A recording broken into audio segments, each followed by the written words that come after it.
Well then, are you ready? Born ready. I'm Born good here. ready. Light. I'm looking in the right direction. Born Am ready, I? huh? Where Yeah. should I look? That one direction. This Uh, one or the other one? the other one. No, the first one. The first one. Like Yeah, this, yeah, yeah? yeah. Like that. Yeah.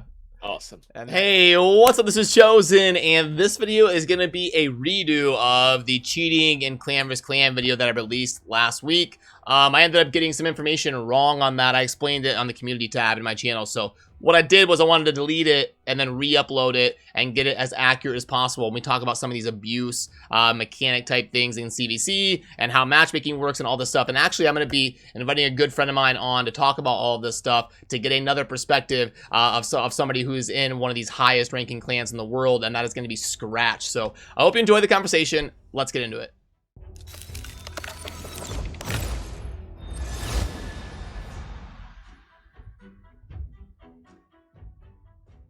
Alrighty, so here I'm joined by my good friend Skratch, who I haven't had on the channel for a while, so I'm excited to touch base with you. And gosh, it's probably been like a month or two at this point since we've talked, huh? How you doing today? Yeah, doing pretty good, man. I think it's been kind of like forever, but I'm not 100% sure, but it's near there, you know? I'm doing pretty good, man. Hyped. I don't know why. I just feel good, you know? Life is good. Enjoy it. Making the most out of it. What about you? Yeah, man, same. Same. I wanted to do a collab with you because I put out a video last week about CVC. Players were concerned about abuse going on. People were sending me things on Discord, and I was like, oh geez, I want to like get this out there right away. So I did a video, but it turned out that I wasn't really getting accurate information, or people thought that abuse was happening when maybe that's not provable and stuff like that. So you had actually seen my video before I took it down. So I wanted to give you a chance to kind of address some things that, or some concerns that people had that I did in the video that you were like, hey, it doesn't really work like that. Not a problem, brother. So I think it's pretty easy to get confused and to get a bit misled by seeing all the things happening. A lot of clans, they might be doing things intentionally to drive you off, like just people generally like throwing you a fake bone, to say like this, you know, or it might be a coincidence, you know. A lot of times things can happen without a particular reason in terms of cheating or anything like that. So the main topic that, if I remember correctly, was that people were leaving the clan before the CVC started, right? So they Yeah. get easier matches and stuff like this. Now Plarium got it really covered in terms of clan hopping, exploiting it in any sort of way. How I've told you then, I don't disagree that is a small chance that Plarium messed something up since the new patches, and maybe it is a small chance of that happening.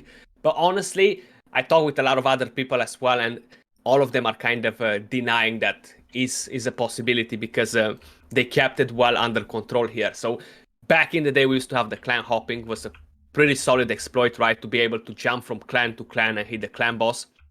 And it took them a long time to actually get that down, because they kind of didn't got bothered by it till more people and more people and more people started doing it, you know, and everybody's stacking up on resources.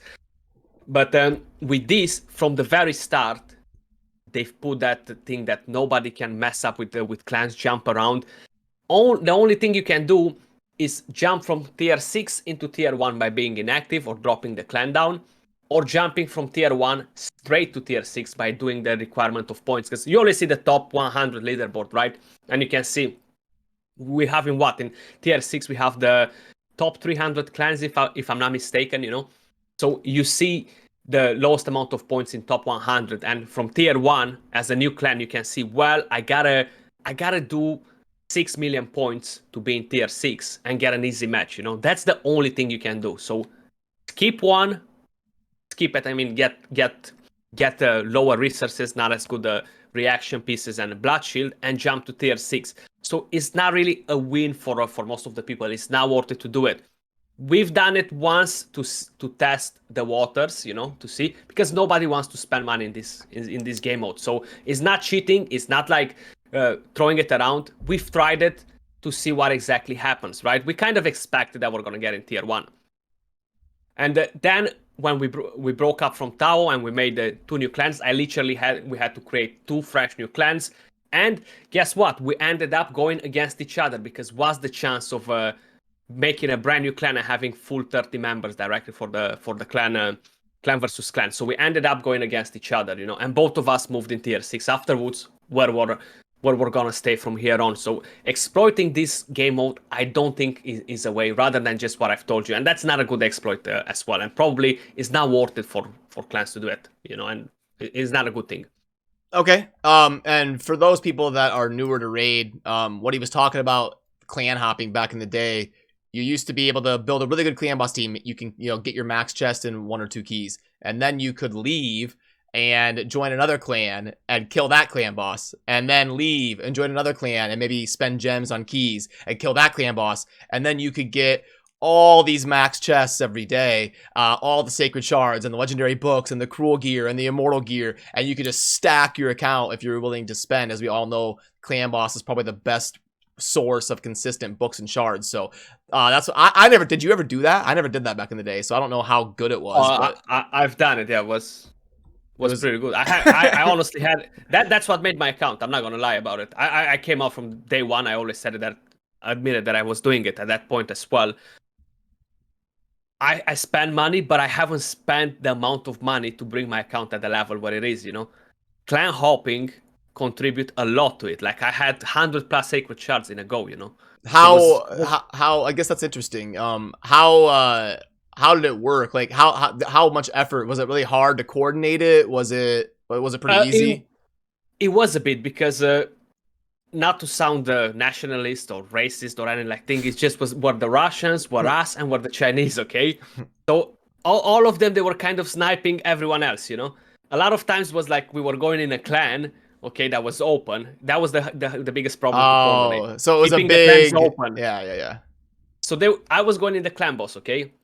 My team was taking, example, 15 minutes to make the damage to 1 key, the clan boss. But then at the same time, somebody else was coming with a speed hack, okay, and doing the clan boss run in 60 seconds. And by the time I was finishing my run, the clan boss was dead, and I couldn't take a chest because they killed the clan boss and left me with no damage. Just as an example, what happening stuff like this. So that was hard to coordinate in terms of keeping the clans locked so nobody can join without access. Yep, because also new players won't remember the good old days when the clan boss had limited hit points, so you were just screwed. Like, if your clan killed the boss, you're screwed. but they fixed that finally. It took way too long, but they finally fixed that. But anyway, sorry, we're getting off on a tangent, but I just wanted to I just wanted to make sure some of you that are newer to the Raid community kind of understand the context there. But one thing that's come to my attention in CVC that I haven't tried, what's your take on this, is you'll have like a clan system where half the time they'll lose on purpose, and then half the time they'll try super hard. So you alternate, but instead of spending resources every clan match, you just spend 0 resources and lose on purpose. And then the next one you can go super hard and go all in and up your chances of winning. Have you heard about systems like that going on, or discussions or manipulation there? I haven't personally heard about that from clans, at least from the top clans, But it is very, very possible for that to happen. And I can tell you, like, a lot of times, us in the top clans, right? We are the #1 clan in the game. We will be getting a weaker clan from top 20 or top 30 because they went ham the previous clan. So the way the matchmaking works in here, guys, and that's 100%, no way to deny it, because I already know who's going to be matched with me in the next clan versus clan. And that's all because I took a screenshot. I finished numbers 13, for example, my clan finished number 13 in the leaderboard. We're gonna get number 14. That, unless one of the clans underneath us drops out, and then all the numbers go down by 1 clan, or 2 clans, or 3 clans, Depends how exactly those clans, they're gonna mess up something. If they're changing clans, if they're not changing clans, if everything stays the same, we already know we're gonna get that number 14, 100%, because everything is based on performance. So that's the way Plarium made it smart in their own way, from them to benefit from it, because they're not gonna want to put strong opponent with weak opponent all the time, because then the strong one is going to obliterate the weak one, and they're not going to have to make an effort in spending money. But when they put top to top every single time, all of them, they're going to clash with each other, and all of them, they're going to want to get the resources and they want to win it, So a lot of time it happens when the clans, they don't give up against each other, So if we would go against another clan, we're not going to drop it, Mm-hmm. Yep. And that's what happens. The only problem with clan versus clan, and I still feel like they need to cap the points you can gain from books, But they're not going to do it because that's their income. Yeah, they're not going to. Books are their number one source of income. They're not going to cap that. But yeah, you're right. It would make for, like, from a player's perspective, it would make better, more fun matches if, like, you didn't have to spend all these books. But yeah, that's funny. But when you say, like, number 13 versus number 14, do you mean on, like, the normal clan leaderboard that we see every day? No. You mean by points in CVC, right? Correct. So when you look at your tier in CVC, you have tier 1 to 6, right? And when you click on that tier at the bottom left, I think it is, where it shows leaderboard something. I can't remember exactly the name perfectly. But then you're going to see every clan making with the amount of points, like 10 million, 5 million, 3 million, 10.5 million. And they all come from a number from 1 to 100, And that's how you're going to predict your next clan versus clan. If you see your clans in there now, how I said, it's pretty hard from the lower 20s, to go and predict them, because clans, they change. People leave, clans, they just disappear. They go in the tier 1, how I explained you before. I'm sure some clans, they're doing it. It's kind of like the same thing you said, dropping it for one CVC to save resources and go strong the next one, And some people might do it, especially the ones that don't care about trophies, because those trophies, they kind of mean nothing, Yeah. So that might happen, and that might disrupt a bit the order of your clans, but it's 100% based on a performance, on the amount of points every clan made. So if we made 10.5 million and the next clan, that's number 14, if for 13 they made slightly less under us, we're gonna match them. 15 is gonna match 16, and that's 99.99 accurate, Yeah, it's based on your points, not like your actual rank in the base game, and that's mostly based on like account power, right? Yeah, they literally have nothing to do with account power, not at all. We thought that it might be affected, but that's at the beginning. They clearly clarified that it's not going to affect that, and no matter what we're going to do, that's not going to change. It's all about performance. So if we make a new clan, we start with 0 performance. That's why we're in tier 1, even if we're the top number 1 clan. So we can be top number 1 clan, start a fresh new clan, bring that clan in ranks number 1. That's what happened to us, right? And we started in tier 1, So wouldn't that be a way to abuse the system? Just spend 100 gems to create a new clan every time and be in tier 1 and win every match? Well, like the best way would be if people wouldn't care so much about it to do tier 1, tier 6, tier 1, tier 6, or maybe do tier 1 to tier 6, depending by how easy they're gonna be the teams you're fighting on. But then it's not worth it overall to do it, Yeah, it'd be like a lot. It's a bit scammy, not a great thing. Well, not a great thing to. That doesn't deter all people. Some people don't care if it's scammy. Yeah, of course they don't. There are plenty of scammy people out there. What would you do to make the clan trophies worth something?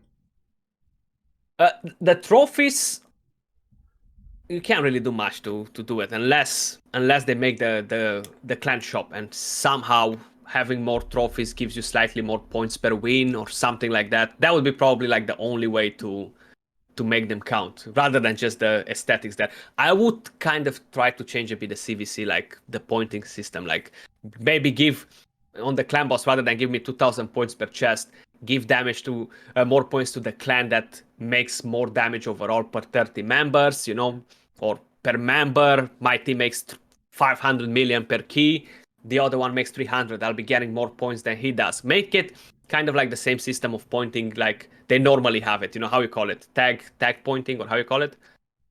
Tag team arena? What do you mean tag pointing? No, the points, the way the system work with the points. Like you can get you basically stealing from your opponent the points, and you're withdrawing the line from them. I don't know how you call it in English. I literally forgot right now. Oh, like tug of war? Exactly. make the same with some of the points in the actual thing, you know. Oh yeah, where you're like able to steal points from them and add it to you. Yeah, from the clan, from the Yeah. campaign mode, from all this, like to try to make a bit of points differently. Eventually, they will lead you there, you know, with the tag or whatever you just said, whatever you call it. But Tug the idea war. is, I don't even know if that's what you mean. Somebody's yeah, probably. I heard it multiple times, but I literally just forgot it for a second. But yeah, I would change a bit the thing to make it a bit more enjoyable. I know they're planning to make their PvP clan versus clan soon, which I'm hyped about the news we heard, man. Like honestly, Oh really? I'm hyped about it. Yeah, aren't you? Like new battle pass, maybe something similar.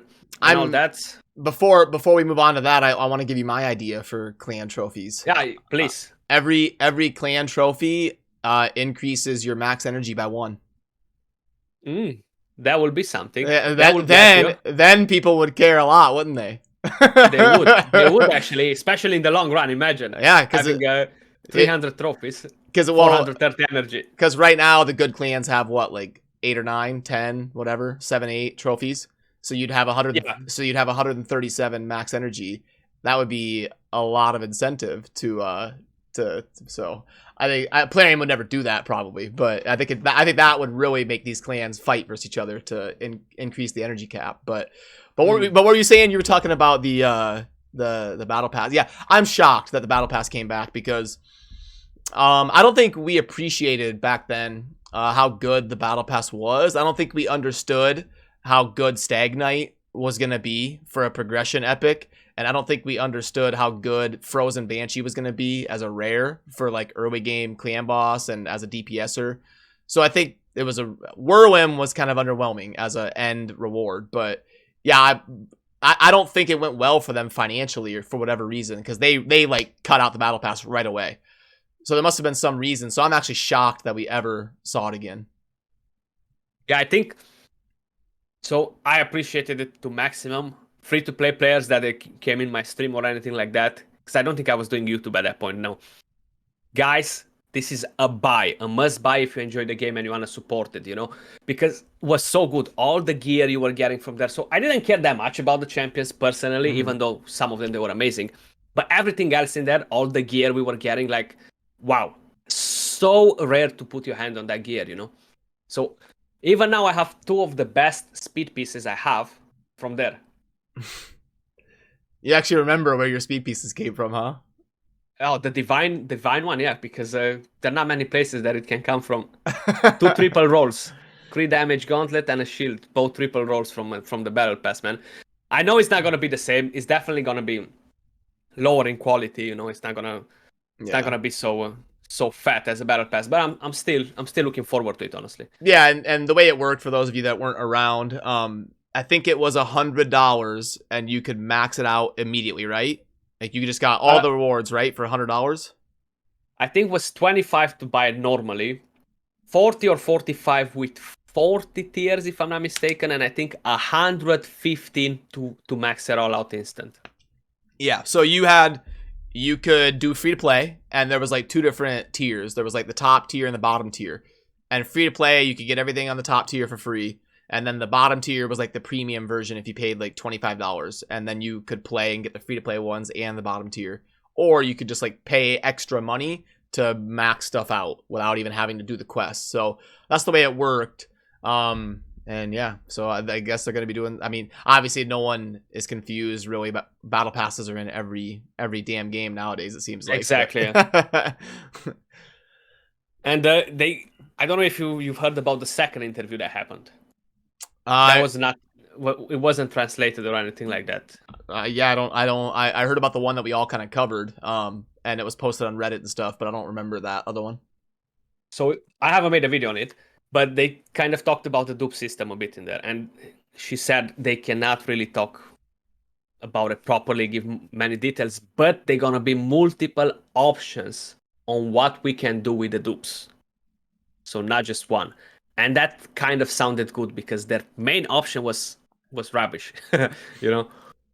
Yeah. And we're supposed to have that by the end of the year. So, you know, 4 or 5... By fall, actually. So in the next 3 months, I think. Yeah, if it's fall, it's next 2 months or so. Like falls in September. Yeah, I'm surprised that we haven't got the next video. What's next in Raid? Like that should be out pretty soon, huh? I think. Yeah, yeah. And we're probably due for another big post coming up, like a big forum post of laying out stuff. The one today was kind of meh. Nothing Yeah, special in there. that was more just like make sure your accounts are secure and do your two-factor identification and stuff. So it wasn't. But yeah, no, I just wanted to kind of clarify mainly the CVC stuff because I know I kind of got roped into some of the drama and wanted to cover some of the abuse going on, but it sounds like they're trying to curb most of it, but I'm sure people are gonna find ways to. I mean, at the moment, honestly, they really got it covered. They really paid attention to make sure stuff like this won't happen. Again, and mainly with everything they're doing, they're really careful for this sort of in this sort of aspect to don't be any sort of exploit. At least not in the players' favor.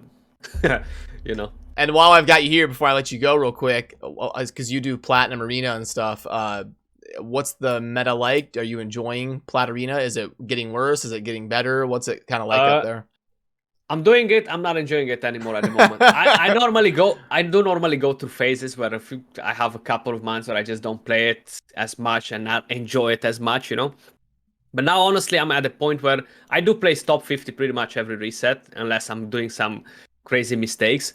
But at the moment, I start the game, right? Everything goes good till like the last 10 minutes, where all the RNG in the world decides to just hit me all at once, and my brain explodes. Alt F4 the game and go back to sleep or do something else. And when you say all the RNG explodes, explain just for like 30 seconds what that means. So you have the 3% chance of getting resisted, right? So I attack a team that should be a 10 seconds, 15 seconds win, regardless what accessories they have and swift parries or anything like that. But then randomly you get resisted on a 200 resistance Duchess or something like that, and you lose the fight. Just so you have to go back in it again and clap it in 10 seconds. So you already lost points and 10 extra seconds from beating the same team twice, basically, but the RNG decided to mess you up. Then reaction comes in play. With some of the teams, it's just hard to make sure that you're going to avoid it if you're going first, because you cannot, right? So you got to deal all sort of crazy teams there to work with. And then Swift Parry comes in play afterwards. And just all of them hitting each other head in head it's not fun. It's not enjoyable. It feels like you're losing to RNG, not to a proper team that's been designed to screw you over. Literally like throwing the dice. I'm gonna hit the 6, maybe, or maybe I'm gonna hit the 3, and that's it. Literally, that's what it is at the moment. And last question for Skratch here today. I'll put you on the spot. What's, in your opinion, the top 5 most crucial champions for Platinum Arena? My opinion. Yep. Yeah. Like at the moment. Yeah. Like defensive or offensive? Just overall, if you could pick 5 legendaries to compete in Platinum Arena. The top 5. Yeah. Yeah. Like defense, offense, all things considered. What are the ones you'd pick? Duchess, Warlord, Kaimar. At the moment, definitely Hegemon is there as well. And have I said 5 yet? No. No, that's Sifi 4 as well. So Sifi, Tranda. That's 6. Yeah. Yeah. I mean, nukers. You have plenty of nukers, but Tranda is the best. You can make it without Tranda without a problem. So Duchess, Sifi, Kaimar, Warlord, and Hegemon. Top 5 overall, most crucial for competing in Platinum, huh? You can do it with them by missing 1, missing 2 is fine. You can do it by missing all of them, but the gear is there. Like it's not all about the football player or say like this. Yeah. Cool. All right. Well, that was a fun conversation. Thanks for stopping by and talking about some of this stuff with me. Anytime, brother. A pleasure as always. Hopefully you guys enjoyed it and got something new. And yeah, clan versus clan doesn't work like that, guys. That's 100% sure. So rest assured, you can't be cheated like that. If they're doing it, either they're trolling, if they're just leaving the clan, because if you leave the clan during the CVC, you can join it back and add more points to it, you know. The points that you added before, they're still staying there, but you lose the rewards, and you cannot add more points on top of it, you know. Cool. All right. Well, have a good one, and I'll link to your stuff down below for people that want to check you out. So, all right. Thanks, Skratch. Peace. Alrighty, so that's going to do it for this one. Huge shout out to my good friend Skratch for joining me. It's always a lot of fun to touch base and chat about stuff like this. So definitely check his stuff out if you haven't already. I will link to his channel down below in the pinned comment. Nice and easy to find. I would definitely give his channel a look and throw him a sub as well. So that'll do it for this one. As always, thank you for watching. Have a good rest of your day. Peace.